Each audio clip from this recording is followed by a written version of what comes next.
ഈ ബേൺസിൻ്റെ തന്നെ അക്യൂട്ട് ഫേസിലെ ബേൺ മാനേജ്മെൻറ്റാണ്. അക്യൂട്ട് ഫേസ് എന്ന് പറയുന്നൊരു ഫേസും കൂടിയുണ്ട്. അവിടെ എങ്ങനെയാണ് തുടങ്ങുന്നത്? Begins when the client is haemodynamically stable. അതായത് പേഷ്യൻറ്റിൻ്റെ ആദ്യം വേണ്ട എല്ലാ കെയറുകളും കിട്ടി, പേഷ്യൻറ്റിൻ്റെ ബോഡിയിലെ യൂറിൻ ഔട്ട്പുട്ടൊക്കെ കറക്റ്റായി, അതായത് ബ്ലഡ് സംബന്ധമായിട്ട് dynamically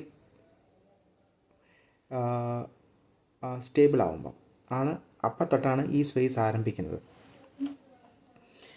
capillary permeability is restored and diuresis has begun. capillary permeability restored ആയി, ഡയൂറിസിസ് അതായത് യൂറിൻ ഔട്ട്പുട്ട് എല്ലാം ഓക്കെ ആയി.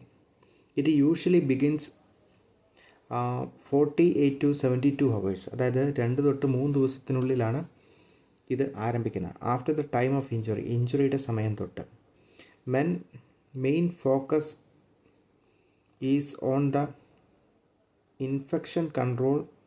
എന്തിനൊക്കെയാണ് ഇത് മെയിനായിട്ട് ഈ സമയത്ത് ഫോക്കസ് ചെയ്യുന്നത്? Infection control, wound care, wound closure, nutritional support, pain management,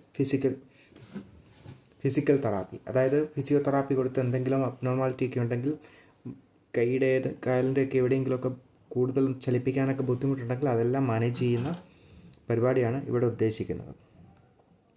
ഇനി ഇതിൻ്റെ മാനേജ്മെൻറ്റ് എന്തൊക്കെയാണ്? Continue with protective isolation. അതായത് പേഷ്യൻറ്റിന് ബോഡിയിലേക്ക് കൂടുതൽ ഇൻഫെക്ഷൻ ഉണ്ടാകാതിരിക്കാനായിട്ട് പ്രൊട്ടക്റ്റീവ് ഐസൊലേഷൻ ടെക്നിക്ക് ചെയ്തു കൊടുക്കണം. എന്തൊക്കെയാണത്? Hand washing, use of sterile sheet and linen, gloves, cap, mask, shoe cover, scrub cloth and classical apron. ഇതുപോലുള്ള ഇൻഫെക്ഷൻ കൺട്രോളുമായിട്ട് ബന്ധപ്പെട്ട എല്ലാ കാര്യങ്ങളും ചെയ്യണം. അതുകൂടാതെ provide wound care as prescribed and prepared for the wound closure. അതായത് വൂണ്ടുണ്ടല്ലോ, ഈ വൂണ്ടിന് ഡോക്ടർ പ്രിസ്ക്രൈബ് ചെയ്തതുപോലത്തെ കെയർ കൊടുക്കണം. And prepare for the wound closer ആക്കാനുള്ള നേഴ്സിനെ കൊണ്ട് ചെയ്യാൻ പറ്റുന്ന എല്ലാ ഇൻ്റർവെൻഷനും ഈ സമയത്ത് ചെയ്യണം.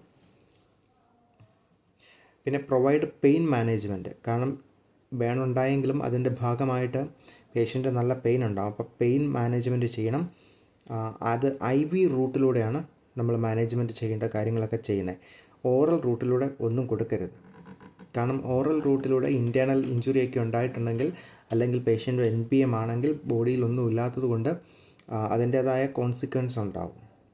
And avoid IM and subcutaneous.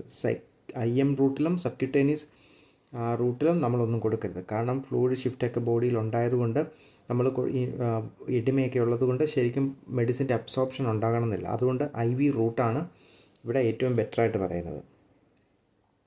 Provide additional nutrition കൊടുക്കണം. കാരണം ഒരുപാട് ബോഡിക്ക് വൂണ്ട് ഹീലിങ്ങും പ്രോട്ടീൻ ലോസും ഒക്കെ ആയിട്ട് ഉണ്ടാകുന്നുണ്ടല്ലോ. അപ്പോൾ അത് മെയിൻറ്റെയിൻ ചെയ്യാനായിട്ട് provide protein, carbohydrate, vitamin, fat and prepare for the rehabilitation ചെയ്ത് എടുക്കാനായിട്ട് പേഷ്യൻ്റെ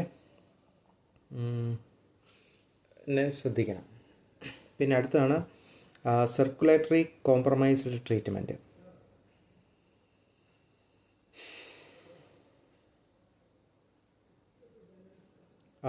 സർക്കുലേറ്ററി കോംപ്രമൈസ് ട്രീറ്റ്മെൻറ്റ് എന്ന് വെച്ച് കഴിഞ്ഞാൽ blood flow and oxygenation inadequately supply. അതായത് ആവശ്യത്തിന് ബ്ലഡും ഓക്സിജനും കിട്ടാതിരുന്ന ഭാഗത്തിനൊക്കെ ബ്ലഡും ഓക്സിജനും സപ്ലൈ ചെയ്യാൻ പറ്റുന്ന ചെയ്തു കൊടുക്കണം.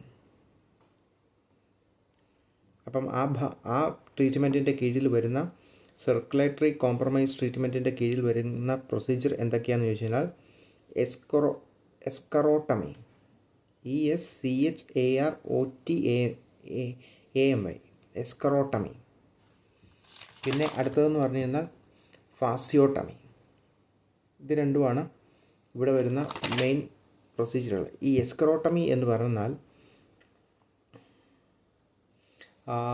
എസ്കർ എന്ന് പറയും. അതായത് is a piece of dead black hard and dry tissue that form on the surface of the skin over the wound burn or ulcer. അതായത് നമ്മുടെ ഈ പൊറ്റൻ എന്ന് പറയും. നമ്മുടെ എവിടെയെങ്കിലും പൊട്ടിയിട്ടുണ്ടെങ്കിൽ അതിൻ്റെ മുകളിലായിട്ട് പൊറ്റൻ പോലെ ഉണ്ടായി വരുന്ന ആ ബ്ലാക്ക് ഡ്രൈ ഹാർഡ് പാർട്ടിക്കിളിനാണ് എസ്കർ എന്ന് പറയുന്നത്. A lengthwise incision is made through a burn eschar to relief constriction and pressure and improve circulation. അതായത് അതിൻ്റെ മേളിൽ കൂടി ഒരു lengthwise incision is made, ഒരു വര പോലെ ലെങ്ത് വൈസിൽ മുറിക്കണം എന്നാണ് പറയുന്നത്. ത്രൂ എ ബേൺ, അതായത് ബേണിലൂടെ ഈ പൊള്ളിയ ഭാഗത്തു കൂടി ഇങ്ങനെ വട്ടത്തിൽ മുറിക്കണം. എന്തിനാ? To relief construction and pressure to improve. അതായത് അതിങ്ങനെ ഇപ്പം കുഴിഞ്ഞിരിക്കുകയെന്ന് വെച്ചു, ആ കുഴിഞ്ഞിരിക്കുന്ന കുഴിയിൽ ഈ പൊറ്റൻ വന്നു കഴിഞ്ഞാൽ മുകളിലോട്ടുള്ള ബോഡിയിലേക്ക് വളരാനുള്ള ശേഷീനെ അത് ഡിസ്ട്രക്റ്റഡ് ആവും. അപ്പോൾ അങ്ങനെ ഉണ്ടാകാതിരിക്കാനായിട്ട് അതിൻ്റെ നടുവെ മുറിച്ച് അത് അടർത്തിക്കളയണം. അങ്ങനെ അടർത്തിക്കളയുമ്പം ടിഷ്യൂ പിന്നെയും മേളിലേക്ക് വളർന്ന് ബോഡിയുടെ ലെവലിൽ എത്തി ക്രോസ് ആകാൻ പറ്റും. അപ്പം അങ്ങനെ സർക്കുലേഷൻ മെയിൻറ്റെയിൻ ചെയ്യാനായിട്ട്, അങ്ങനെ സർക്കുലേഷൻ ഇമ്പ്രൂവ് ചെയ്യുന്നതിന് വേണ്ടിയിട്ട് അങ്ങനെ മുറിച്ചു കൊടുക്കുന്ന പ്രൊസീജിയറാണത്. It is performed for circulatory compromise caused by circulatory compromised by circumstantial burn. അതായത് സർക്കംസ്റ്റൻഷ്യൽ ബേൺ ഉണ്ടായി സർക്കുലേഷൻ, മുകളിലേക്കുള്ള സർക്കുലേഷനെ കോംപ്രമൈസ് ചെയ്യാതിരിക്കാൻ ഇരിക്കാൻ സാധ്യതയുണ്ട്. അപ്പോൾ അതിന് വേണ്ടിയിട്ടാണ് മുകളിലേക്കുള്ള സർക്കുലേഷനെ കോംപ്രമൈസ് ചെയ്യാതിരിക്കാൻ വേണ്ടിയിട്ടാണ് അത് മുറിച്ച് കളയുന്നത്.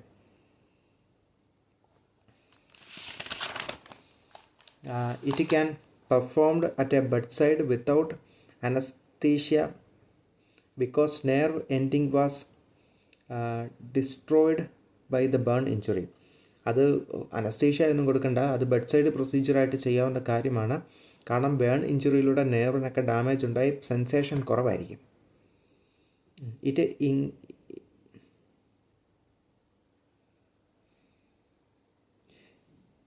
It is necessary on the thorax to improve ventilation.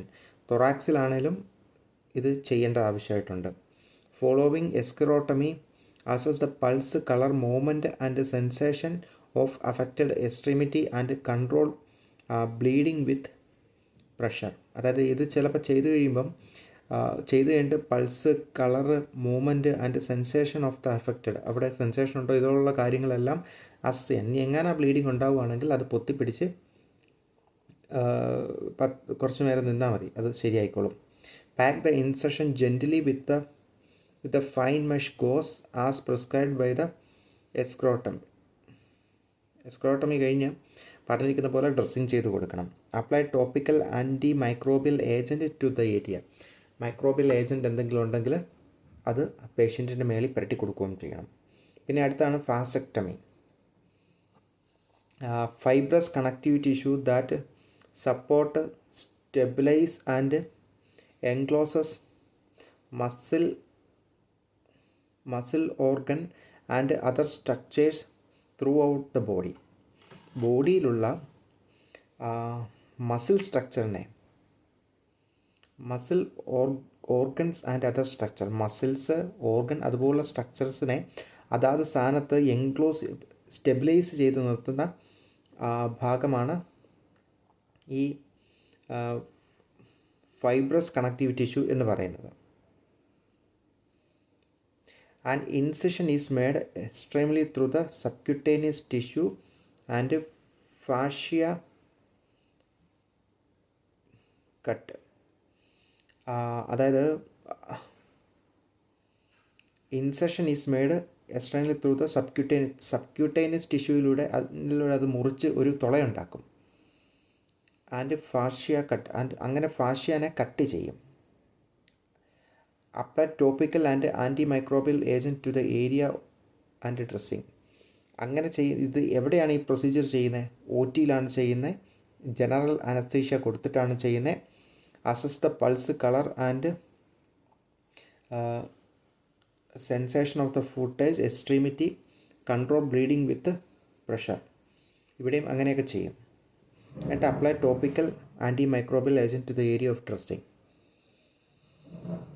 ഇതാണ് ഇവിടെ നടക്കുന്ന പ്രൊസീജിയർ. പക്ഷേ ഇത് അനസ്തേഷ്യയുടെ അണ്ടറിലാണ് ഇത് ചെയ്യുന്നത്. ജനറൽ അനസ്തേഷ്യ ചെയ്ത് OTയിലാണ് ഈ പ്രൊസീജിയർ ചെയ്യുന്നത്. കാരണം വൂണ്ട് ഉണ്ടാക്കി ഫേഷ്യ കട്ട് ചെയ്യുന്ന പരിപാടിയാണ്. ഇനി അടുത്തതാണ് വൂണ്ട് കെയർ. എങ്ങനെയൊക്കെ ഈ വൂണ്ടിനെ ഇങ്ങനെ എല്ലാം അടച്ച് സെറ്റ് ചെയ്തേക്കുന്ന ഈ വൂണ്ടിനെ കെയർ കൊടുക്കണം? Cleaning of the wound. അതിന് ചെയ്യുന്ന പ്രൊസീജിയർ എന്ന് പറഞ്ഞാൽ ഹൈഡ്രോതെറാപ്പി എന്ന് പറഞ്ഞാൽ. ഹൈഡ്രോതെറാപ്പി എന്ന് പറഞ്ഞാൽ വെള്ളം കൊണ്ടുള്ള പരിപാടിയാണ്.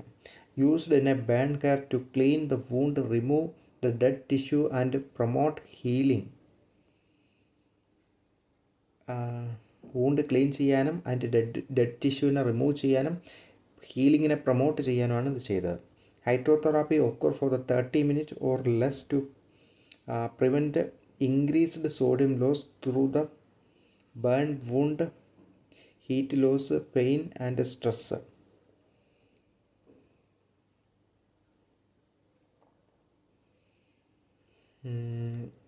Hyponatremia occur if we do it for a long time. അതായത് ഹൈഡ്രോതെറാപ്പി occur for ഒരു 30 മിനിറ്റോ അതിൽ താന്നോ ആയിരിക്കണം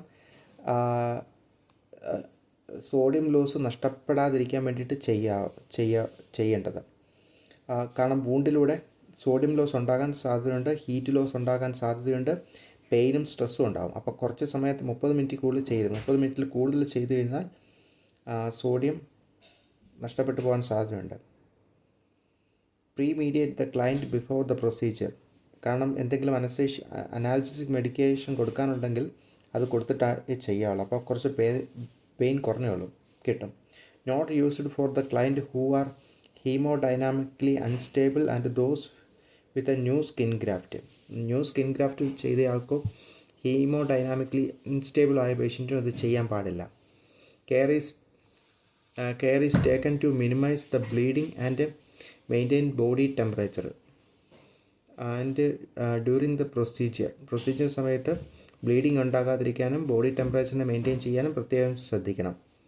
anti microbial agent are applied after the therapy കഴിഞ്ഞിട്ട് ആൻറ്റി മൈക്രോബിയൽ ഏജൻറ്റ് കൊടുക്കണം.